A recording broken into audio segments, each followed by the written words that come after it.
Beginning September 30th, the library will host a series of programs that focus on a new state law that deals with expungement of crime. Now, this law was authored by State Representative Jud McMillin, District 68 representative, who organized this series, a free series coming up throughout the fall at various library locations. State Representative McMillin, thank you for joining us on Between the Lines. And first of all, it's probably a good idea for us to define what we mean by expungement. Sure, and it really is kind of a two-part definition. The first part is the easy part that people think about all the time, and that is what we're trying to do is get people's criminal records expunged. The general notion being that just because somebody made a mistake in the past doesn't necessarily mean they're a bad person forever. And I'm a very much do the crime, do the time kind of guy, but I do believe in once you've done the time, that time's over. So what expungement would do would be seal those records so that people in the future can't see that somebody had committed that crime in the past. Okay. The purpose for that is obviously to try and help those folks get back on their feet, be able to get jobs more easily and take advantage of opportunities that they're precluded from if they have those on their record. And that brings me to the second part of the definition. If the goal is to get people back to work, there's a second portion of the bill that specifically deals with employers and tells employers that they need to be giving people a second chance, and if they've had their records expunged, they can't discriminate on them based on that expungement. And it also provides protection for employers by telling employers that if you do hire somebody whose record's been expunged and somebody tries to file a lawsuit against you later on for negligent employment or something of that regard for hiring that person, that they can't use that against you. So it provides some protection for employers and incentive for employers to hire those people. Okay. And that law took effect July 1st, so it is now in effect here in Indiana, correct? That's correct. Okay.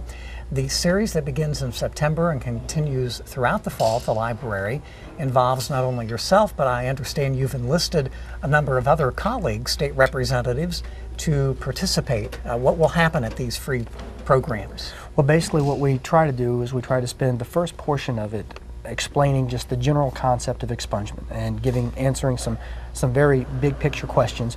We try to stay away at that point from answering individual questions because obviously a lot of times people want to say, well, here's my situation, am I eligible for expungement? And that's not necessarily good for the big crowd. So in the first hour or so, we just try to answer the big picture questions and get people excited about expungement. And then immediately after that, there will be attorneys who are there so that individuals can meet privately with those attorneys and discuss their case individually for a little bit and get an idea what they need to do to take advantage of expungement and hopefully set up an appointment to meet with those folks later on. Very good. We're speaking again with Representative Jud McMillin, State Representative in District 68, which encompasses a large part of southeastern Indiana. But the library programs are free, and we encourage you to visit the library's website for times, dates, and locations. Are there certain crimes that really aren't eligible for expungement? Yep, that's a great question. The only crimes that aren't eligible for expungement are sexual crimes and crimes of violence. And when I say crimes of violence, I mean pretty violent stuff. Your homicides, your manslaughters, those types of things aren't eligible. But other than that, almost everything is eligible for expungement. It's kind of interesting.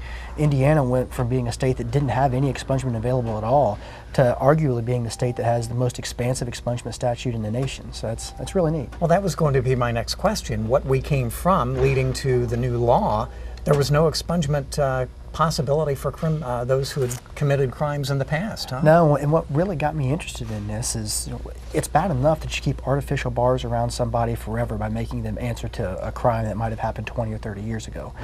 But previously in Indiana, if you were charged with a crime and then not convicted, you couldn't even get that arrest off of your record in most circumstances. So people were going around who had been wrongfully arrested at some point and were precluded from getting jobs because that arrest was on their record. So we've gone from nothing to something very expansive. And this passed in the last session of the General Assembly, so how difficult was it to make this happen and get support for this?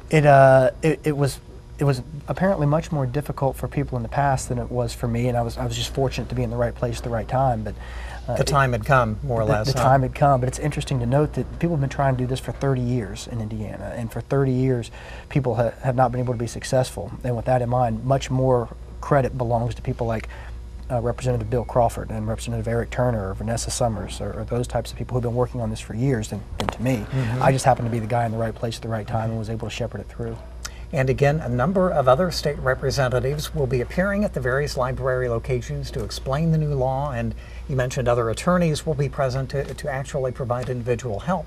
We thank you for joining us and explaining this very important state law, and we're glad the library can help be a part of turning people's lives around. So. Well, I really thank the library for getting on board and helping with this. They've been a tremendous asset, and as you said, that this isn't just a law about helping a couple people. This is about changing people's lives, and so the library being involved is a huge asset, and thank you. Very good. Representative Jud McMillin, State Representative in District 68.